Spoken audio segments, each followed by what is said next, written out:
नमस्कार, आप देख रहे हैं लेजेंड हिस्ट्री, इतिहास महापुरुषों का। सपने वो नहीं जो आप नींद में देखें, सपने वो हैं जो आपको नींद ही ना आने दें। आप इन लाइनों को सुनकर समझ ही गए होंगे कि आज हम किस लेजेंड्स के बारे में बात करने वाले हैं। बिल्कुल सही समझा, डॉक्टर एपीजे अब्दुल कलाम के बारे में। डॉक्टर एपीजे अब्दुल कलाम की कामयाबियों के किस्से कौन नहीं जानता, मगर उन कामयाबियों के पीछे की क्या दास्तान थी, उनके संघर्ष की सादगी और गजब के समर्पण की। कलाम साहब हम सबके भले ही बीच नहीं हैं, मगर उनके किस्से इंसानी नस्ल के लिए सदियों तक प्रेरणा देने वाले हैं। आइए मिसाइल मैन और पीपल्स प्रेसिडेंट कहे जाने वाले अब्दुल कलाम की जिंदगी के ये पहलू आपको दिखाते हैं। कलाम साहब अपनी वो दास्तां को कहते कहते सो गए अनित निंद्रा में, जिसमें पलकें कभी नहीं खुलती, लेकिन सपनों की उड़ान जिंदगी की आखिरी सांस तक नहीं रुकी। उड़ान, अगर उड़ान को एक शब्द में पिरोए तो यही उड़ान कलाम साहब का फलसफा था। विज्ञान से लेकर सपनों तक का एक ही व्याख्यान। कलाम साहब लिखते हैं, जैसे सपने देखोगे वैसे ही बन जाओगे। शुरुआत होती है सपनों की उसी उड़ान के साथ, जिसमें जानने की जिज्ञासा से, जो आगे चलकर विज्ञान के उसी उड़ान को एक बड़ी दिशा देने वाली थी। वो उड़ान थी पक्षियों की। तब कलाम साहब 5वीं कक्षा में पढ़ते थे। उड़ते हुए पक्षियों को देखना उनको बहुत अच्छा लगता था। और एक दिन कलाम साहब ने कक्षा में टीचर से पूछ बैठे कि सर, ये चिड़िया कैसे उड़ती है। सवाल बहुत सहज था, तो इसका जवाब कोई नहीं दे पाया। उन टीचर का नाम था सुब्रमण्यम अय्यर। अब्दुल कलाम एरोस्पेस टेक्नोलॉजी के क्षेत्र में आने की प्रेरणा उन्हीं को बताते थे। कलाम साहब के मुताबिक उनके उस सवाल का जवाब समझाने के लिए उनके टीचर पूरी कक्षा को समंदर के किनारे ले गए और उड़ते हुए पक्षियों को दिखाकर पूरी तकनीक समझाई। उस दिन नन्हे कलाम को उनके सवाल का जवाब ही नहीं, बल्कि एक मासूम आंखों को सपना मिल गया। लेकिन अब सपना सच कैसे होता है? हालात तो कलाम साहब के कुछ ऐसे थे कि पतंग भी उन्हें बड़ी मुश्किल से उड़ाने को मिलती थी। 7 भाई बहनों में अपने माँ बाप के दुलारे तो बहुत थे कलाम, लेकिन घर की माली हालत ऐसी थी कि 2 वक्त के खाने की चिंता हर रोज सताती थी।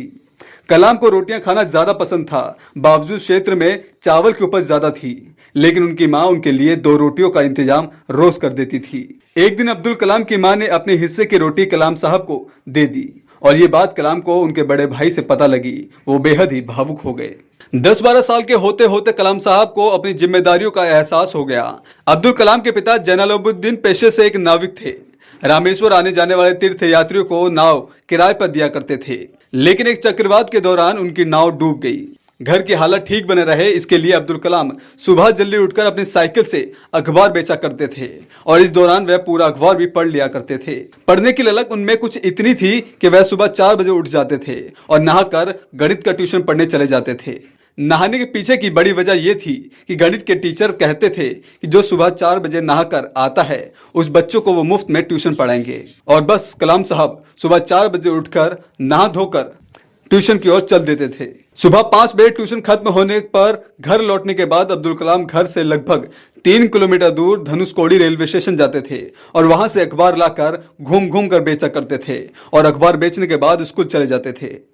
शाम को लौटते तो अखबार के पैसों की वसूली के लिए जाते थे। अब्दुल कलाम ने अपनी थकान को कभी सपनों के आड़े नहीं आने दिया। कलाम साहब बताते हैं कि जब मैं घर ट्यूशन से वापस आता था तो माँ के हाथों का नाश्ता तैयार मिलता था। पढ़ाई की और मेरा रुझान देखते हुए माँ ने मेरे लिए एक छोटा सा लैंप खरीदा, जिससे मैं रात 11 बजे तक पढ़ सकूं। अब्दुल कलाम एयरफोर्स में भर्ती होना चाहते थे और ख्वाहिश थी पायलट बनने की, लेकिन अब्दुल कलाम की ख्वाहिश पूरी नहीं हुई। भर्ती 8 लोगों की होनी थी, लेकिन अब्दुल कलाम का नंबर 9वां आया। लेकिन उस नाकामयाबी ने अब्दुल कलाम को दुगनी ताकत के साथ मेहनत करने के लिए प्रेरित किया। अब की पीढ़ी से पूछेगा तो कहेंगे जी सपना तो देखना चाहिए, लेकिन कलाम साहब कहते हैं कि सपना वो नहीं जो नींद में देखे जाए, बल्कि सपना तो वो है जो नींद ही ना आने दे। युवा अब्दुल कलाम का सपना नींद का सपना नहीं, बल्कि जगती आंखों का सपना था। एक ऐसा सच जिसके लिए संघर्ष चाहिए, पढ़ाई विज्ञान की, ललक लगन की और सब कुछ चाहिए। मद्रास यूनिवर्सिटी ऑफ टेक्नोलॉजी 3 रात लगातार जग कर थीसिस की पूरी पढ़ाई की, क्योंकि उनको स्कॉलरशिप चाहिए थी। बारिश में सभी चिड़िया बसेरा ढूंढती है, लेकिन बाज बारिश से बचने के लिए बादलों के ऊपर उड़ता है। कलाम साहब की फितरत में कुछ ऐसा ही बसता था कुदरत। विज्ञान की बुलंदियां इतनी दलीलों से हासिल की थी कि हौसले की उड़ान कुछ ऐसे ही तय की गई थी। देश के पहले स्पेस लॉन्च से लेकर परमाणु परीक्षण और 5000 किलोमीटर दूर मार करने वाली अग्नि मिसाइल तक कामयाबी तमाम है कलाम साहब के नाम। शुरुआत होती है सन 1960 से, जब युवा सपनों को आकार देने के लिए अब्दुल कलाम राजधानी दिल्ली आए और रक्षा मंत्रालय में तकनीकी विज्ञान और अनुसंधान विभाग में बतौर वरिष्ठ वैज्ञानिक का कार्यभार संभाला। इस दौरान उन्होंने सेना के लिए एक छोटा हेलीकॉप्टर डिजाइन किया था। सपनों की वही उड़ान सन 1969 में एक नया मोड़ ले लेती है, जब अब्दुल कलाम इसरो में देश के पहले स्पेस लॉन्च व्हीकल के प्रोजेक्टर के डायरेक्टर बनकर भेजे गए। तब अंतरिक्ष अनुसंधान संस्थान नया ही बना था। अब्दुल कलाम के साथ तमाम वैज्ञानिक रॉकेट और कई अलग अलग बैलगाड़ियों और साइकिल से एक जगह से दूसरी जगह सामान ले जाया करते थे। कामयाबी की पहली उड़ान सन 1980 को भरी, जब रोहिणी नाम के एक सैटेलाइट धरती की कक्षा के करीब स्थापित कर दिया। कलाम साहब की और कामयाबी से तत्कालीन प्रधानमंत्री इंदिरा गांधी खासी प्रभावित हुई। उन्हीं की सलाह पर एडवांस और गाइडेड मिसाइल के प्रोजेक्ट पर काम शुरू हुआ। कहते हैं कि कैबिनेट ने उस प्रोजेक्ट को मंजूरी नहीं दी थी, लेकिन प्रधानमंत्री इंदिरा गांधी ने अब्दुल कलाम के अध्यक्ष को लेकर सीक्रेट फंड का इंतजाम किया। आज की अग्नि पृथ्वी और ब्रह्मोस जैसी मिसाइल की बुनियाद पर हिंदुस्तान की ताकत पर सुंदर आ रहा है और दुनिया 11 और 13 मई 1998 का वो दिन कैसे भूल सकते हैं, जब तमाम बंदिशों और अमेरिका जैसी शक्तिशाली देश जासूसी सैटेलाइट निगरानी के बावजूद भारत पोखरण में परमाणु टेस्ट करने में कामयाब रहा। ये कलाम साहब की ही काबिलियत थी कि दुनिया को इसकी भनक तक नहीं लगी। कलाम साहब को तत्कालीन प्रधानमंत्री अटल बिहारी वाजपेयी ने मंत्री बनने का ऑफर भी दिया था, लेकिन कलाम साहब ने साफ इनकार कर दिया। उनकी योजनाएं तो हिंदुस्तान को परमाणु ताकत के आधुनिक पहलुओं से लैस करना था। मार्च 1998 में पूरे प्रोजेक्ट के साथ डॉक्टर कलाम प्रधानमंत्री से मिले और न्यूक्लियर मिसाइल प्रोग्राम के बारे में पूरी जानकारी दी। उसी मुलाकात में परमाणु परीक्षण को मंजूरी मिल गई और प्रोजेक्ट का नाम दिया गया ऑपरेशन शक्ति और कलाम का नाम रखा गया मेजर पृथ्वीराज। 11 मई को पहला टेस्ट और 13 मई को 3 और टेस्ट। दुनिया को भनक तक नहीं लगी और जब लगी तब तक कलाम पूरे हिंदुस्तान की परमाणु शक्ति के नायक बन चुके थे। रविंद्रनाथ टैगोर थे जिन्होंने महात्मा गांधी को महात्मा शब्द अलंकित किया था, लेकिन इस दौर में आप किस शब्द के साथ डॉक्टर कलाम के नाम को जोड़ेंगे? लेकिन कामयाबी उनके पीछे थी, एक के बाद एक लिस्ट के जरिए जुड़ती चली गई। लेकिन उनके पास क्या ना था? उनका अपना घर, ना अपनी खरीदी हुई जमीन और ना ही कोई गाड़ी। राष्ट्रपति बनने के बाद जो भी था वो सभी दान में दे दिया। 2 सूटकेस के साथ राष्ट्रपति भवन आए थे और 2 सूटकेस के साथ ही वो चले गए। देश के संवैधानिक प्रमुख रहे शख्स की जिंदगी में सादगी की मिसाल किस रूप में कैसे चलती है? अंतरिक्ष में तकनीकी उड़ान के नायक अब्दुल कलाम जब देश के राष्ट्रपति बने तब चर्चा केवल एक ही थी, मिसाइल मैन की सादगी। देश के लिए समर्पण तो दुनिया पहले ही देख चुकी थी, सुर्खियों में थी केवल सादगी। वह सादगी उनकी पूरी शख्सियत को दिखाती थी, मगर ये कहानी तब तक शायद ही किसी को पता लगी होगी। राष्ट्रपति भवन में अब्दुल कलाम 2 सूटकेस के साथ आए और 5 साल बाद उसी सूटकेस के साथ वापस चले गए, लेकिन अपने साथ कई चीजें बदल गए। राष्ट्रपति भवन में लगभग 75 साल पुराने बर्तनों को सहेज कर किशन म्यूजियम बनवा दिया। अशोक हॉल को नए सिरे से सुसज्जित किया।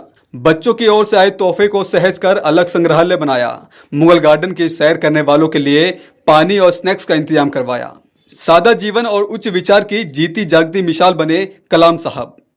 राष्ट्रपति बनने के बाद बची खुची संपत्ति दान कर दी और ये दलील दी गई, अब मैं राष्ट्रपति बन गया हूं, मेरी देखभाल तो आजीवन अब सरकार करेगी, अब मैं अपनी बचत और वेतन का क्या करूंगा। जब तक राष्ट्रपति भवन में रहे कलाम साहब मिलने आने वाले करीबी लोग और रिश्तेदार पर खर्च अपना किया। कलाम साहब की सादगी का एक और पहलू था, राष्ट्रपति भवन में पशु पक्षियों से खास लगाव। मोर से लेकर घोड़ों तक का इलाज खुद खड़े होकर करवाया करते थे।